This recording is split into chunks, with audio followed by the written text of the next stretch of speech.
If top bosses get paid bigger bonuses when their company overperforms, what happens to these bonuses when their companies miss the mark? Apparently, not a whole lot. My colleague Jonathan Barrett and I have been looking into the millions of dollars awarded to top staff at major Australian companies, when the same companies have been making headlines for all the wrong reasons. Banking giant ANZ charged fees on dead people's accounts. It ignored hardship notices and misled customers. Over that same 3-year period, its bosses were handed more than $26 million in bonuses. The bank's been fined for multiple violations by the Australian Securities and Investments Commission and could end up paying $275 million.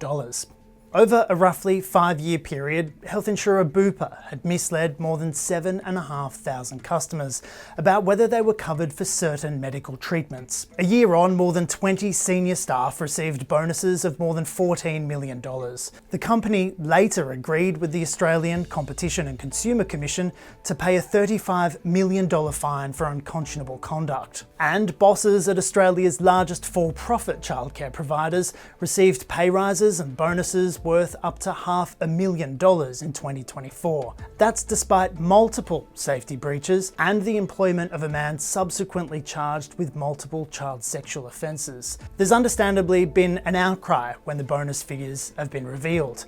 When we asked these companies to comment on the seeming disparity, they all responded along similar lines, that bonuses are tied to meeting specific performance targets. So if the regulators aren't managing to make a dent in corporate bonus culture, who can? Sometimes it's the shareholders. Every year they have a chance to vote on whether bonuses should be approved.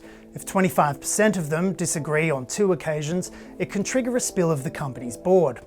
Just the threat of this can trigger action. In 2024, the former ANZ CEO gave up his long-term bonus of $3.2 million just before shareholders were expected to reject it.